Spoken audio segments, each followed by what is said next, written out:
अभी थोड़ी देर पहले स्मृति ईरानी जी का एक बयान सुना। उस बयान में वो बता रही हैं कि ग्लोबल हंगर इंडेक्स वगैरह के कोई मायने ही नहीं है, बस फोन करके लोगों से पूछा जाता है क्या आप भूखे हैं, क्या आप भूखे हैं। दोस्तों नमस्कार, मेरा नाम है दिनेश कुमार। आज से पहले आपने देखा होगा भारतीय जनता पार्टी का कोई भी लपड़ झंडिस आकर आपसे बहस करने लग जाएगा, लेकिन उसके पास किसी भी बात को लेकर कोई भी ऑथेंटिक आंकड़ा नहीं होता या फिर टेक्निकली उस बात का कोई भी स्तर नहीं होता, लेकिन उस बात को लेकर वो पिछवाड़ा टेक कर आपसे जितने लग जाएगा और आपसे बहस करने लग जाएगा।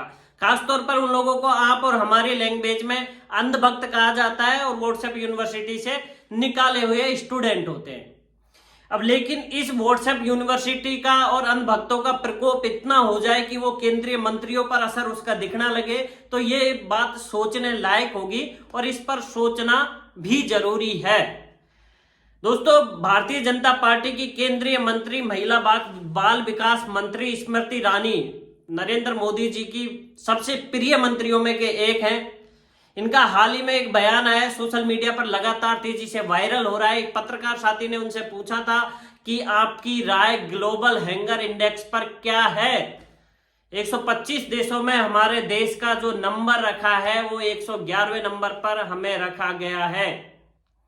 दोस्तों, आपकी जानकारी के लिए बता दूं, ग्लोबल हंगर रिपोर्ट होती है, इंडेक्स होती है, उसमें उन देशों की श्रेणी बनाई जाती है जिनमें भुखमरी और कुपोषण जैसी समस्याओं को लेकर ज्यादा लक्षण दिख रहे हो या फिर ज्यादा प्रकोप उनमें उन देशों में दिख रहे हो, उनकी इंडेक्स बनाई जाती है और उनमें क्रम वाइज देशों को रखा जाता है, जिसमें हमारा देश का नंबर 125 देशों में के 111 नंबर पर रखा गया है। हमसे आगे नेपाल, बांग्लादेश और पाकिस्तान जिन देशों का हवाला देते हुए हमें कहा जाता है कि हम जब भी कोई सवाल करते हैं तो अगर आपको यहाँ पर शांति नहीं है, अगर आप यहाँ पर खुश नहीं है तो पाकिस्तान जा सकते हो, नेपाल जा सकते हो, बांग्लादेश जा सकते हो। ये देश हमसे आगे हैं। अगर कोई अब के बाद आपको ये बात कहे ना तो आप बोल सकते हो कि भैया वहां पे भूखा नहीं मरना पड़ेगा, लेकिन दोस्तों ये ऐसा थोड़ी ना छोड़ देंगे। देश हमारे बाप दादाओं की जागीर है, किसी की हिम्मत नहीं है हमें इस देश छुड़वाने की।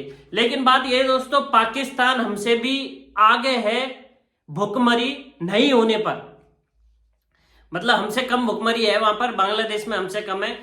क्रम वाइज में बात करूं दोस्तों, क्रम वाइज बांग्लादेश को 81 नंबर पर रखा है, पाकिस्तान 102 नंबर पर, नेपाल 69 यानी 69 नंबर पर और श्रीलंका को 60 नंबर पर इस इंडेक्स ने रखा है। और दोस्तों ये इंडेक्स ऑथेंटिक इंडेक्स होती है, इसका बहुत ज्यादा मायना होता है वर्ल्ड लेवल पर। दोस्तों आपकी जानकारी के लिए बता देता हूं, इस इंडेक्स में भारत को 2014 से पहले मनमोहन सिंह की सरकार में 55वें नंबर पर रखा गया था, जो कि उस समय अंदाजा लगाया जा रहा था कि अगर आने वाले समय में नंबर ये कम हो जाएगा।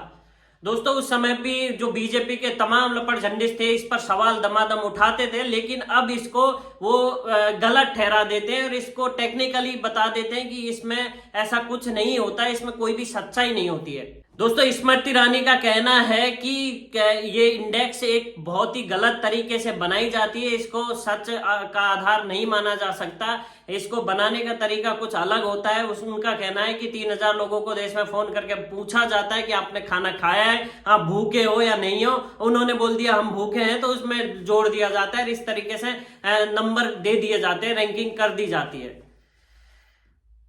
स्मृति ईरानी जी से मैं पूछना चाहता हूं, जिन चीजों में आप देश को पीछे ढकेल रहे हो उनको तो आप गलत साबित कर देते हो। कोई भी विदेशी रिपोर्ट कोई पत्रकार के बारे में या फिर किसी न्यूज एजेंसी के बारे में अगर कोई चीज छाप देती है या फिर कोई अखबार छाप देता है, उसको आप उछल उछल के कूद के दिखाते हो लोगों को और उस पर सवाल खड़ा करते हो। खैर मुझे तो आप स्मृति ईरानी जी से इससे ज्यादा कोई उम्मीद है नहीं, मुझे लगती नहीं है कहीं से ये नेता है, एक्टर थी कोई सीरियल वीरियल में, अब ये चले जाएंगे। लेकिन कांग्रेस प्रवक्ता ने इनको टेक्निकली बहुत अच्छा जवाब दिया है, उसको आपको सुनना चाहिए, देखिए एक बार। अभी थोड़ी देर पहले स्मृति ईरानी जी का एक बयान सुना। उस बयान में वो बता रही हैं कि ग्लोबल हंगर इंडेक्स वगैरह के कोई मायने ही नहीं है, बस फोन करके लोगों से पूछा जाता है क्या आप भूखे हैं, क्या आप भूखे हैं।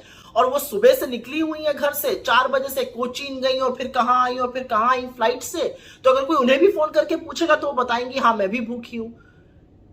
मुझे नहीं पता कि आपकी इग्नोरेंस है या आपकी इंसेंसिटिविटी, आपकी अनभिज्ञता है या आपकी असंवेदनशीलता है कि भुखमरी जैसे संवेदनशील मुद्दे पर आप इतने हल्के तरीके से बोल रही हैं। क्योंकि इस देश की महिला और बाल विकास मंत्री होने के नाते यह अत्यंत चिंताजनक बात है, क्योंकि आप अच्छी तरह से जानती हो, और अगर नहीं जानती है तो यह और बड़ा चिंता का विषय है कि global hunger index heavily based है 4 इंडिकेटर्स पर: under nourishment, child stunting, child wasting और चाइल्ड मोर्टालिटी। अंडर नरिशमेंट में पता चलता है कितनी कैलोरी इनटेक हो रही है, चाइल्ड स्टंटिंग में पता चलता है कि 5 साल से कम आयु के बच्चों की अपनी एज के हिसाब से कितनी लंबाई है, चाइल्ड वेस्टिंग में पता चलता है कि 5 वर्ष तक की आयु के बच्चों की अपने लंबाई के हिसाब से क्या वजन है, और वो माल न्यूट्रिशन का इंडिकेटर होता है। और चाइल्ड मोर्टालिटी बताता है कि 5 वर्ष से कम आयु के बच्चों की मृत्यु हो रही है, वो उसका इंडिकेटर है कि ये माल न्यूट्रिशन से हो रही है, एनवायरमेंट कारणों से हो रही है। ये 4 इंडिकेटर्स हेविली बेस्ड ये सर्वे इस पे रहता है। तो ये कह देना कि इसका कोई मतलब ही नहीं है, ये मखौल उड़ाना ही नहीं है, बड़ा दर्दनाक भी है। और ये सारे चारों इंडिकेटर्स यूएन के सस्टेनेबल डेवलपमेंट गोल्स का हिस्सा है, जिस पर आपकी सरकार प्रतिबद्ध है अचीव करने के लिए। तो मुझे नहीं पता कि as women and child development minister आपको इसके बारे में पता नहीं है, और पता है तो आप क्यों बिना पलक झपकाए झूठ बोल रही हैं। लेकिन आपका एक झूठ मेरे गले के नीचे नहीं उतरा, और उस पर मैं आपको सिर्फ एक सलाह देना चाहती हूं।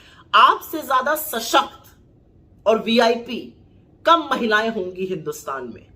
आप इस हिंदुस्तान को हवाई जहाजों से नाप रही हैं, जैसा कि आपने अपने वीडियो में कहा। तो मैं सिर्फ उस पर एक बात कहना चाहती हूं, उन हवाई जहाजों में मील मिलती है, ऑर्डर कर लीजिएगा। जहां आप पहुंचती हैं आप वीआईपी हैं, हर तरह का खाना मिलता है, ऑर्डर कर लीजिएगा। क्योंकि जब आप ये कहती हैं कि अगर फोन आएगा और आप बता देंगे कि आप भुखमरी का शिकार हैं, तो आप कहीं ना कहीं उन लोगों के घाव को जरूर कुरेदती हैं जो गुर्बत, गरीबी और भुखमरी के चलते रात की एक रोटी कम खाकर गुजर बसर कर रहे हैं। शर्म आनी चाहिए आपको। अभी थोड़ी